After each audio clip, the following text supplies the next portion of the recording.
Selamat malam, saya Nagum Hibisukani, saya absen 2. Di sini saya pertama akan menjelaskan tentang pengertian dari aspek keuangan. Investasi yang dilakukan dalam berbagai bidang bisnis atau usaha sudah barang tentu memerlukan modal atau uang. Di samping keahlian lainnya, modal yang digunakan untuk membiayai suatu bisnis mulai dari biaya pra-investasi, biaya investasi dalam aktivitas tetap, hingga modal kerja. Jadi, aspek keuangan merupakan aspek yang digunakan untuk menilai keuangan perusahaan secara keseluruhan. Secara keseluruhan, penilaian dalam aspek keuangan meliputi hal-hal seperti: yang pertama, sumber-sumber dana yang akan diperoleh. Yang kedua, kebutuhan biaya investasi. Yang ketiga, estimasi pendapatan dan biaya investasi selama beberapa periode, termasuk jenis-jenis dan biaya yang dikeluarkan selama umur investasi. Yang keempat, proyeksi neraca dan laporan laba rugi. Yang kelima, kriteria penilaian investasi. Yang keenam, rasio keuangan yang digunakan untuk menilai kemampuan suatu perusahaan. Selanjutnya ada secara keseluruhan. Penilaian dalam aspek keuangan meliputi hal-hal seperti: yang pertama, sumber-sumber dana yang akan diperoleh. Yang kedua, kebutuhan biaya investasi. Yang ketiga, estimasi pendapatan dan biaya investasi selama beberapa periode, termasuk jenis-jenis dan jumlah biaya yang dikeluarkan selama umur investasi. Yang keempat, proyeksi neraca dan laporan laba rugi. Yang kelima, kriteria penilaian investasi. Yang keenam, rasio keuangan yang digunakan untuk menilai kemampuan suatu perusahaan. Perkenalkan, nama saya Kak Rosi Wirajaya, absen 20. Saya akan menjelaskan kebutuhan dan sumber dana. Kebutuhan dana dalam perusahaan dapat dipenuhi melalui kebutuhan dana eksternal maupun dana internal. Sumber dana perusahaan internal berasal dari laba ditahan.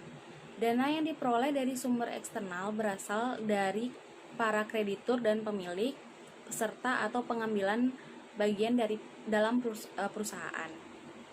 Jumlah dana yang diperlukan untuk membangun dan mengoperasikan bisnis dikelompokkan menjadi 2 kelompok, yaitu dana yang dibutuhkan untuk membiayai pengadaan barang modal atau modal tetap, dan dana yang dibutuhkan untuk membiayai kebutuhan modal kerja awal neto. Selanjutnya, sumber-sumber dana. Untuk mendanai suatu kegiatan investasi, maka biasanya diperlukan dana yang relatif cukup besar. Perolehan dana dapat dicari dari berbagai sumber dana yang ada, seperti dari modal sendiri atau dari modal pinjaman atau keduanya. Pilihan apakah menggunakan modal sendiri atau modal pinjaman atau gabungan dari keduanya tergantung dari jumlah modal yang dibutuhkan dari kebutuhan pemilik usaha. Pertimbangannya tidak lain adalah untung ruginya jika menggunakan salah satu modal atau dengan modal gabungan. Dilihat dari segi asalnya, modal dibagi menjadi 2 macam, yaitu yang pertama modal asing atau modal pinjaman, yaitu merupakan modal yang diperoleh dari pihak luar perusahaan dan biasanya diperoleh secara pinjaman. Sumber dana dari modal asing dapat diperoleh dari pinjaman dari dunia perbankan, pinjaman dari lembaga keuangan seperti perusahaan modal ventura, asuransi, leasing, dana pensiun, dan lembaga keuangan lainnya, dan pinjaman dari perusahaan non-bank. Modal sendiri adalah modal yang diperoleh dari pemilik perusahaan dengan cara mengeluarkan saham baik tertutup ataupun terbuka. Perolehan dana dari modal sendiri biasanya berasal dari setoran dari pemegang saham, dari cadangan laba, atau dari laba yang belum dibagi. Saya Ninyoman Bella Kartika, absen 35, akan menjelaskan tentang aliran kas proyek. Cash flow merupakan arus kas atau aliran kas yang ada di perusahaan dalam suatu periode tertentu. Cash flow menggambarkan beberapa uang yang masuk ke perusahaan dan jenis-jenis pemasukan tersebut. Cash flow juga menggambarkan berapa uang yang keluar serta jenis-jenis biaya yang dikeluarkan. Laporan perubahan kas atau cash flow statement disusun untuk menunjukkan perubahan kas selama satu periode tertentu, serta memberikan alasan mengenai perubahan kas tersebut dengan menunjukkan dari mana sumber-sumber kas dan penggunaannya. Di sini ada jenis-jenis cash flow yang dikaitkan dengan suatu usaha terdiri dari 3, yaitu initial cash flow atau lebih dikenal kas awal yang merupakan pengeluaran pada awal periode untuk investasi. Yang kedua ada operational cash flow, merupakan kas yang diterima atau dikeluarkan pada saat operasi usaha. Yang ketiga ada terminal cash flow, merupakan uang kas yang diterima pada saat usaha tersebut berakhir. Di sini juga ada pentingnya kas akhir bagi investor jika dibandingkan dengan laba yang diterima perusahaan dikarenakan yang pertama, kas diperlukan memenuhi kebutuhan uang tunai sehari-hari. Yang kedua, kas digunakan untuk membayar semua kewajiban yang jatuh tempo. Yang ketiga, ada kas juga digunakan untuk melakukan investasi kembali. Perkenalkan, saya Dolorosa Ivoniriada, angkatan 2015.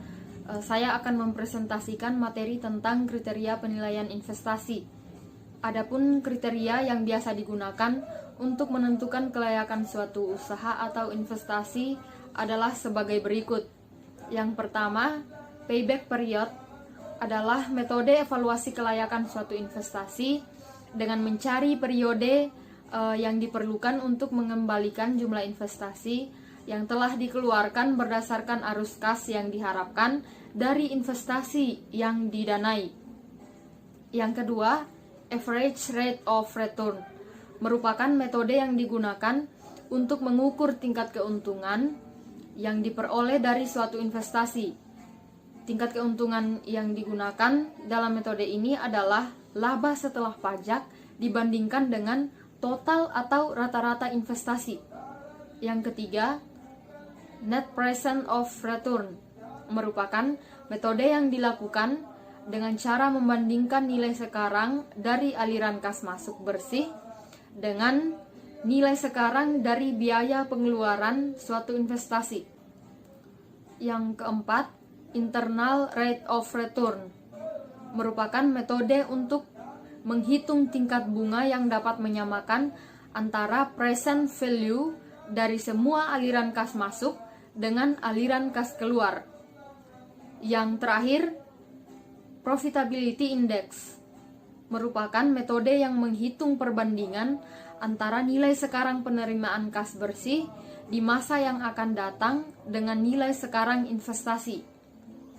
Sekian presentasi dari saya kembalikan.